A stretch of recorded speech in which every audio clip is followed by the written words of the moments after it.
আসসালামু আলাইকুম। আমরা আজকে সিআরপিসির একটু ভিন্ন দিকে আলোচনা করব। আশা করি গতানুগতিক যে আমরা বিষয়ভাবে বিষয়ভিত্তিক আলোচনা করি তার থেকে একটু ভিন্ন দিকে ভালো লাগবে আর আশা করি।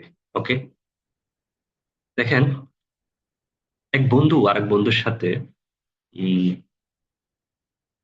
একটা চুক্তি করলো। চুক্তি অনুযায়ী যে আহ বা বন্ধু না, একটা ব্যবসায়ী ধরুন, ব্যবসায়ীর সাথে চুক্তি করলো যে আগামী 6 মাসের মধ্যে আমি এত টাকা, 5 লক্ষ টাকা নিলাম, যদি না দেয় তাহলে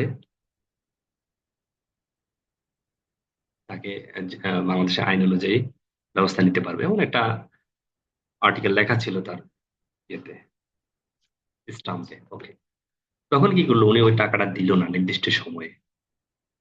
তো কি করলো সে তাহলে? সে এই ব্যবসায়িক সম্পর্ক নিয়ে তার কাছ থেকে টাকাটা নিল, কিন্তু টাইম অনুযায়ী দিচ্ছেও না, দেয়নি, এবং পরে বলতেছে টাকা দিবেও না।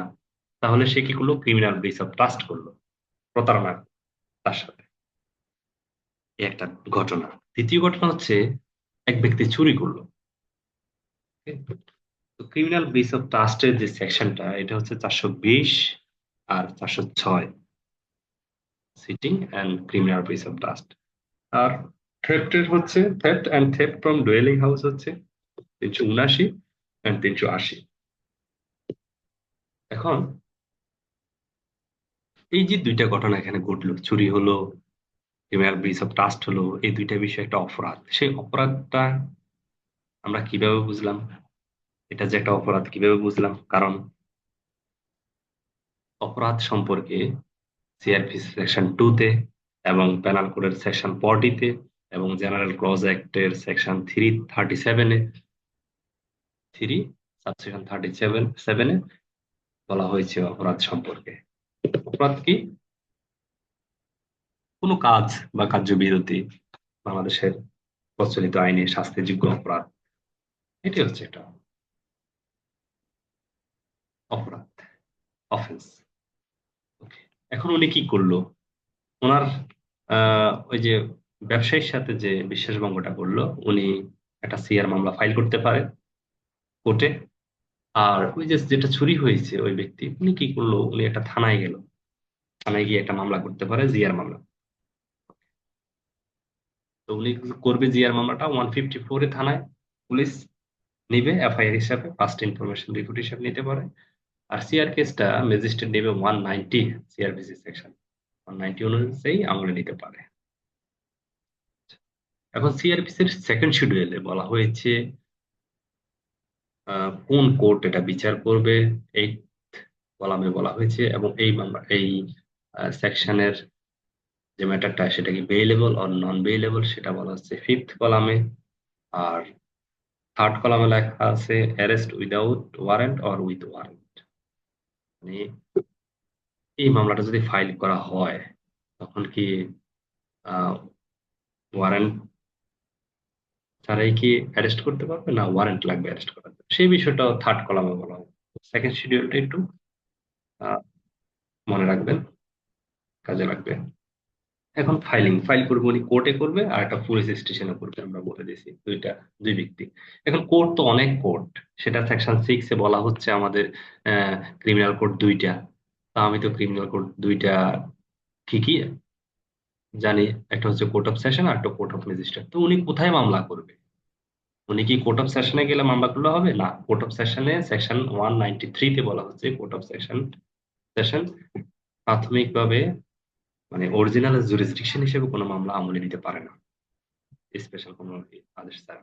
যাই হোক, আর দ্বিতীয়টা হচ্ছে কোর্ট অফ ম্যাজিস্ট্রেট। এখন ম্যাজিস্ট্রেট কোর্ট আবার দুই প্রকার, একটা হচ্ছে জুডিশিয়াল ম্যাজিস্ট্রেট আর একটা হচ্ছে এক্সিকিউটিভ ম্যাজিস্ট্রেট।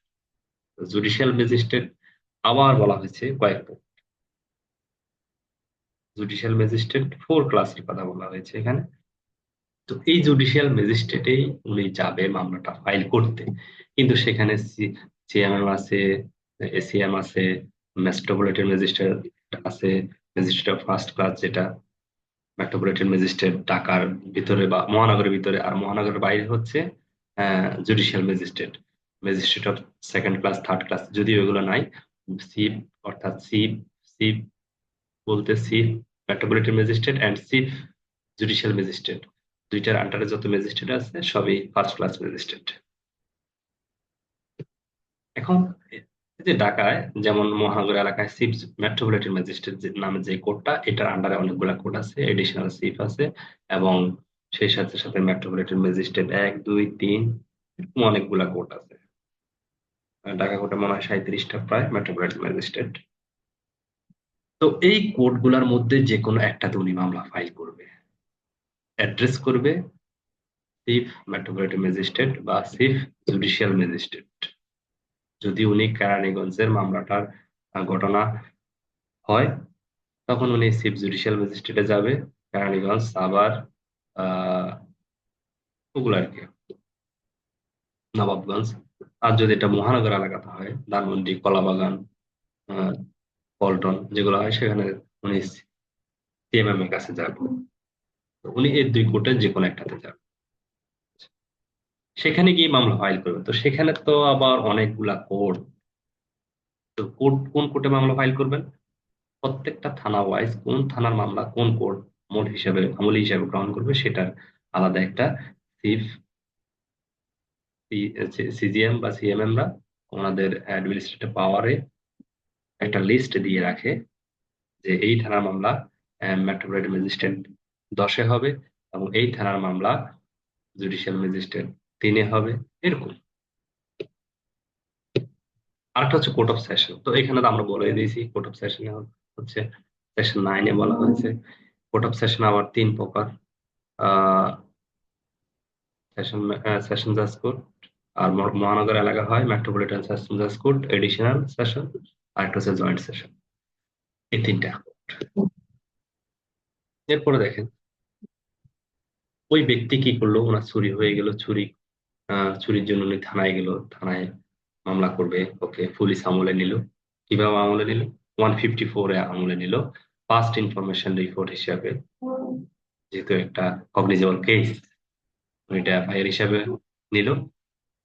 আর ওই ব্যক্তি কি করলো, ওই ব্যক্তি করলো কি, কোর্টে গেল, কোর্টে একটা সিআর মামলা করলো ম্যাজিস্ট্রেটের কাছে, ম্যাজিস্ট্রেট আমলে নিল 190 সেকশনে।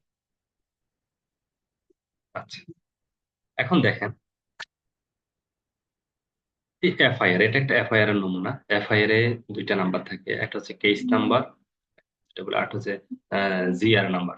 জিআর নাম্বার পরে প্রত্যেকটা এফআইআর বলে। একটা নমুনা, প্রাথমিক তথ্য বিবরণী, নিয়ন্ত্রণ নং 243। আর এই দেখেন বাম পাশে দুইটা নং দিয়ে দুইটা সংখ্যা আছে অবলিক দিয়ে, 14/52 মেবি। প্রথম যে সংখ্যাটা এটা হচ্ছে কেস নাম্বার, যেমন এই যে থানাটা হচ্ছে রূপনগর, রূপনগর থানার কেস নাম্বার এত।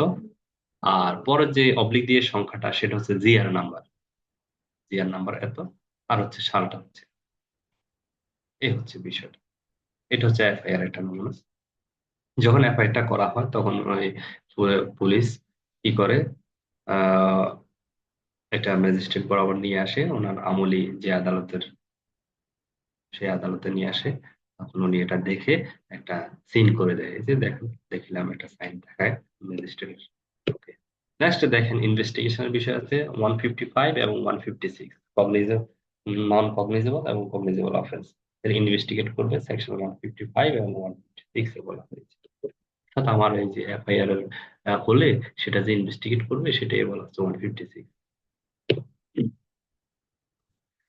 এখন এফআইআর করলো, করার পরে উনি কি করলো, ইনভেস্টিগেট করলো, আমরা যেটা দেখলাম, ইনভেস্টিগেট করলো 156-এ। ইনভেস্টিগেট করার পর পুলিশ রিপোর্ট দিবে, পুলিশ রিপোর্ট দিবে কোথায়, সেকশন 173-তে সিআরপিসি।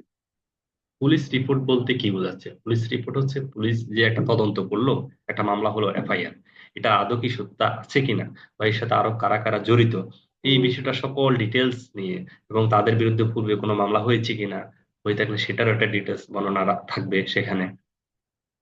এই সব বিষয়টা তুলে ধরবে, ওনার তদন্ত করছে কোথায়, তদন্ত করছে, কার সাক্ষী নিছে না নিছে, সকল ইনফরমেশন এনে একসাথে একটা পুলিশ রিপোর্ট তৈরি করবে। তো সেটা আহ, হতে পারে চার্জশিট, হতে পারে ফাইনাল রিপোর্ট, তবে নাম হচ্ছে পুলিশ রিপোর্ট, প্রতিবেদন। তো চার্জশিটটা হচ্ছে যখন উনি ঘটনাটা সত্যতা পায় এবং যে আসামির বিরুদ্ধে মামলা দিয়েছে, হ্যাঁ ঠিক আছে, এই আসামিটা এই অপরাধের সাথে জড়িত বলে প্রাথমিক সত্যতা পাওয়া গেছে, তখন উনি এটা সিএস দিবে, চার্জশিট দিবে। চার্জশিট দিবে কোথায়? আদালতে জমা দিবে। সেটা হচ্ছে 272 পুলিশ রেগুলেশন বেঙ্গল, পিআরবির 272 রেগুলেশন অনুযায়ী উনি এটা সিএসটা দিবে। আর যদি ফাইনাল রিপোর্ট দেয়, ফাইনাল রিপোর্ট দিলে 275 পিআরবির 275-এ উনি ফাইনাল রিপোর্ট দিবে। আচ্ছা, এখন দেখেন সাপ্লিমেন্টারি চার্জশিটও দিতে পারে কিনা পুলিশ। হ্যাঁ, সেটাও পারে। 173 দিনের হতে বলা হয়েছে উনি সাপ্লিমেন্টারি চার্জশিটও দিতে পারে। একটা তদন্ত হওয়ার পরে পরবর্তীতে আরো দেখা গেল এই বিষয়ের সাথে আর একজন অপরাধী জড়িত আছে, এই বিষয়ে আর একটা অপরাধে জড়িত থাকলে সেই অপরাধীকে জড়িত করে নতুন আবার একটা অর্থাৎ সাপ্লিমেন্টারি একটা চার্জশিট দিতে পারে। দেখেন মামলা কিন্তু শেষ, ওনার কার্যক্রম, পুলিশের কার্যক্রম তদন্ত করে রিপোর্ট টিপোর্ট দিয়ে চার্জশিট দিল, ওকে, বা ফাইনালি চার্জশিট দিল। চার্জশিট দেওয়ার পরে মামলাটা আদালতে জমা নিল। তখন আদালত কি করবে? চার্জশিট নেওয়ার পরে মামলাটা উম তার আবার এটা বদলি করে দিবে, চিফ চিফ এর কাছে পাঠিয়ে দিবে, সিজিএম বা সিএমএম এর কাছে উনি, এবং একটা নির্দিষ্ট কোর্টে পাঠাবে বিচারের জন্য, মানে মামলাটা রেডি।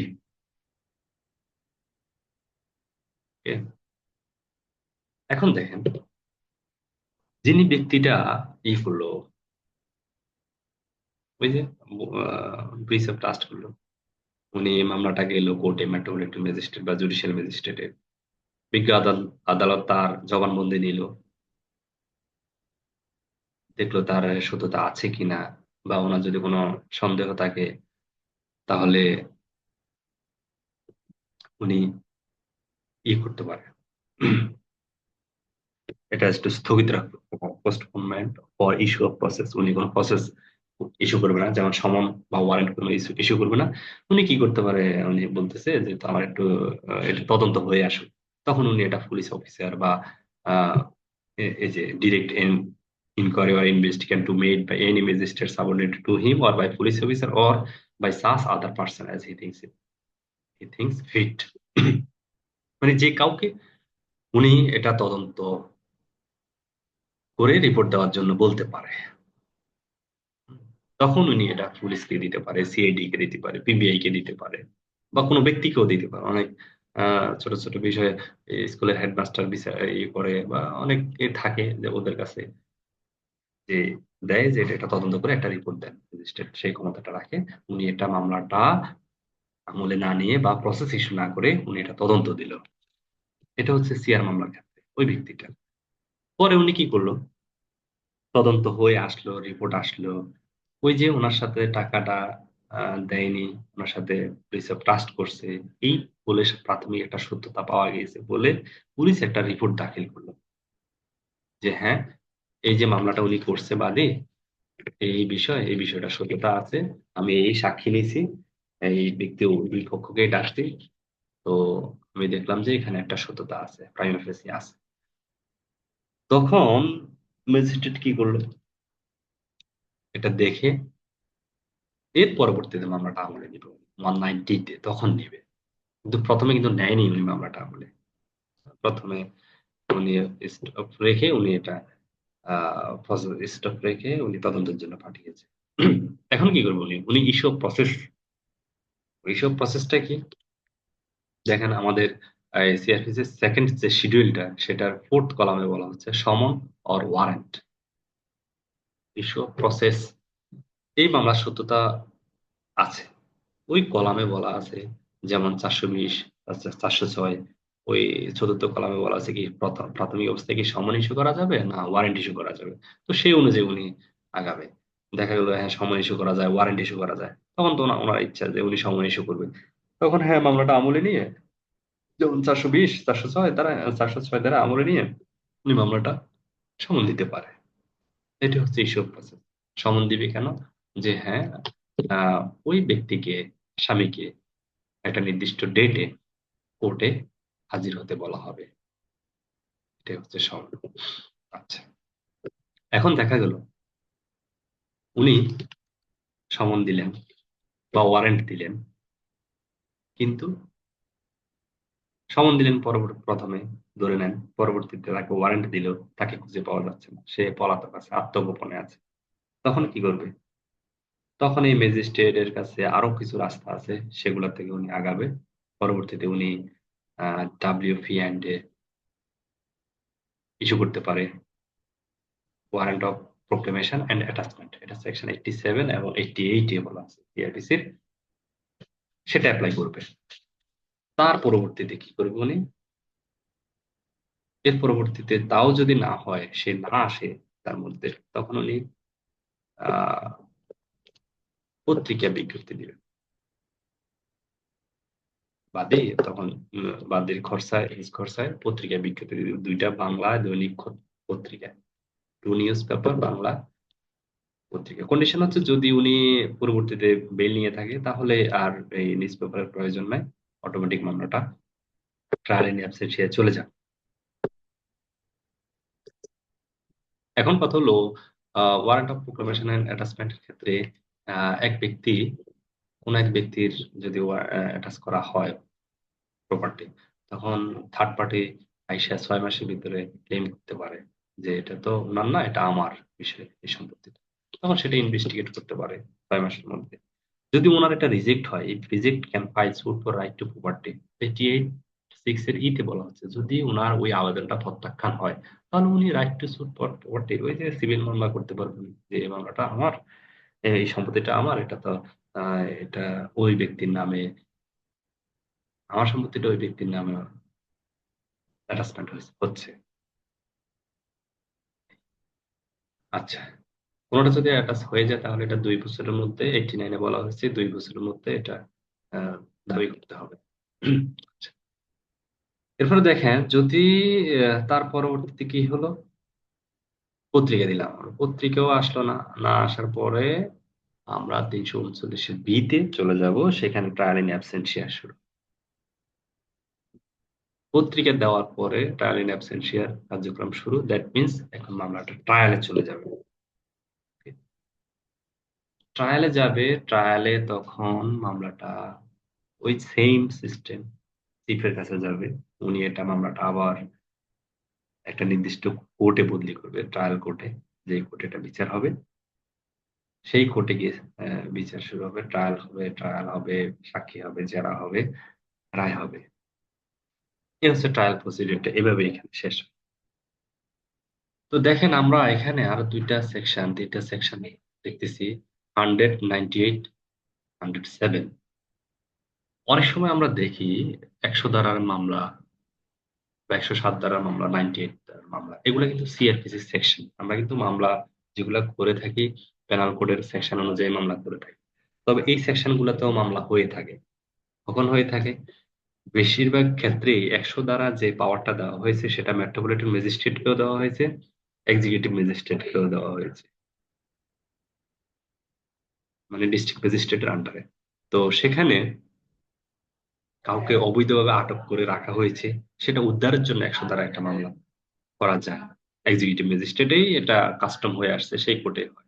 আর 98-এ হচ্ছে আপনার কোনো ডকুমেন্ট আছে কারো কাছে লুকানো আছে, অবৈধভাবে সে আটক করে রাখছে, সেটা উদ্ধারের জন্য 98 দ্বারা, তাও সিআরপিতে, সেটা আপনি এক্সিকিউটিভ ম্যাজিস্ট্রেটে মামলা ফাইল করতে পারেন। অথবা কেউ আপনাকে হুমকি দিচ্ছে, আহ, সেক্ষেত্রে আপনি 107 দ্বারা বা 7 দ্বারা মানুষ যেটা বলে, সে অনুযায়ী আপনি মামলাটা ফাইল করতে পারেন, সেটাও এক্সিকিউটিভ ম্যাজিস্ট্রেট। এই প্রত্যেকের তিনোটা সেকশন, 198, 107, তিনোটাই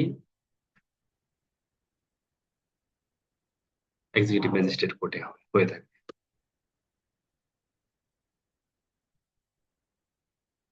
ধন্যবাদ, তাহলে আজকের জন্য এখানেই শেষ করছি। আল্লাহ হাফেজ।